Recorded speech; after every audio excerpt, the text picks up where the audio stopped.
Hey everybody, I just want to say welcome to the Applications of Fire Research course um, in fall of 2018. I think the number is FESA 4102. I should know that probably. As most of you know, I'm Beverly Walker. I am your instructor. This course is a senior level course, so most of you, all of you, have had my courses before. You kind of know the rhythm that we go in. This course is a senior level course, like I just said. There's a reason why we have left it to the end, and because it's a little heavy in work. It's a little heavy in critical thinking. It's heavy in application. So it is a true research course. In this course, you will not be doing the research, but you will be preparing a research proposal, which in many situations is just as hard as doing the research. And we're going to walk you through that whole process. So I'm looking at the course site over here to the side, and I just want to point out some things to you there. Of course, the standard stuff is there. There's the introduction, the course map, the syllabus. And let me point out on the syllabus, the back pages are always the one that kind of have the listing of what's due when. And the page before that, you'll see some yellow highlighted. Those are your dates. I want you to pay particular attention to those dates, because my goal is to work you through this process through the semester. We're not waiting until the very end. We're not doing that. It's not good for you. It's not good for me. So you'll see like where your research topic is due, your problem statement, your research questions, that kind of thing. As we go through and learn about these things, you'll be creating those documents and those questions and all of that stuff for your own research proposal. Even though this is a research proposal, I want it to be realistic. If you plan to go on to the Executive Fire Officer program, this is something that you could do this research. And you don't even have to go to the Executive Fire Officer program. It should be something that you want to do anyway. It should be a topic that interests you. It's about a problem. And that's what the research, this type of research that we're doing, we're not just, and what the course will explain a lot of this, but it's not just about to know more, but we want to solve a problem. And so it's problem oriented, I guess, is what I should say. So anyway, so look at your syllabus as far as the standard information that's there, the grades, but pay particular attention to those dates as well as the remainder of the information that's due. There's a topic called course readings and resources. There's some outside readings that I've put in there. They'll be referenced throughout the course content. I intend to put some more in there as I can for this semester, just as some note of explanation. I want to put some more examples for you. I'm really excited about this course. I'm not, when I say I'm excited about research, it sounds kind of geeky, but it's solving problems. And within the fire service, within the emergency services, whether it's EMS, law enforcement, whatever it is, that's the exciting part, is being able to figure out how to solve some of these problems. So I want to put some more information in there. You will see some references to that through the course material. So that's where that is. The next tab is the research proposal. And there's lots of information in there about the research proposal. I would recommend that you just sit down, look at all of that. There's your course project description. There's an example that is kind of an explanation.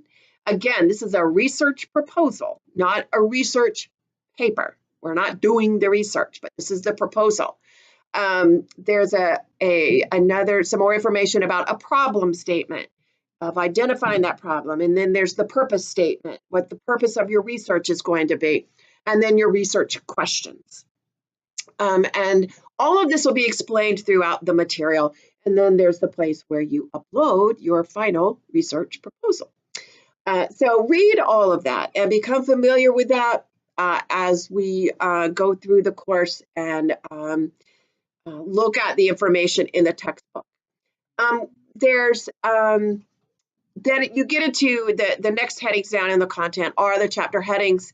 You'll see that I started out with this and I tried to narrate all of the, in chapter 1, I just did, I think that is a PowerPoint.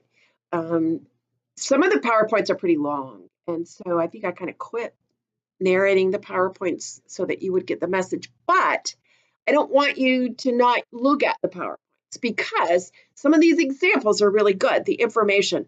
I like this textbook. It's very plain English.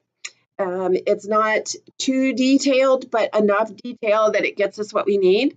So I think you'll find it's kind of easy reading as we go through this. So I would encourage you to look at all of that. And I'm going to go back and make sure everything works. And so by the time that you are watching this, all the links should work. There is a test or two in here. I'm looking down to see in the content. I don't see them listed in the content, but I'm pretty sure we have some quizzes throughout. There's exam 1, exam 2. So I'll get those entered. I've got some cleaning up to do on the course, and I will get that done before you're watching this on Monday. But I just want to make sure that that you stay up to date on this. And like I say, this could be a good thing. One of the things that the Executive Fire Officer Program did, one of its reasons behind, if you're familiar with that program, they do applied research papers where you find a problem or issue in your community, in your department, and you do research. Because there was not a body of research that related to fire and emergency services. And the National Fire Academy at the Learning Resource Center is the only place that there is this collection. You can access many of their papers online. I think you can access almost all of them, depending upon the grade that was made on the research papers that have been done. Many, many, many topics. I think the link, you can find the link for the Learning Resource Center within our library, on our course site within our library information. But there's just lots out there. And research is how things get better. Research is how problems get solved. How do you think we figured out about the relationship of turnout gear and cancer rates? And, you know, it's through research. Think about NIST and wind-driven fires and all of that. All that's research that is done, and it makes our lives better. It makes us safer in our jobs, and it helps us to be able to serve our communities better. So research is important. I don't want you to look at this as a drudgery, because to me, it can be very exciting when you really start to get at the root cause of a problem, and then you figure out how you can solve that problem. So I want to try during this semester as well to have a couple of different virtual classes. Sorry, squirrel. Virtual classes so that we can make sure that we're all up to date, answer any questions. I'll try to get those scheduled. If you can attend them, fine. I hope that you can. But it's too impossible to try to get them on everybody's schedule.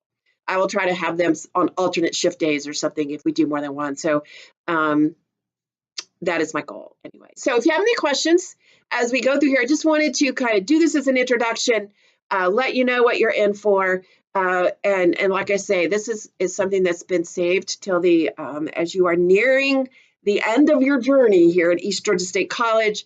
But don't take this any less important. It's an important class, and I encourage each of you to kind of get involved in that whole process and embrace it and learn from it. So if you have any questions, as always, I'm here. Just let me know. And I look forward to talking with each of you and seeing each of you this semester. Have a great one.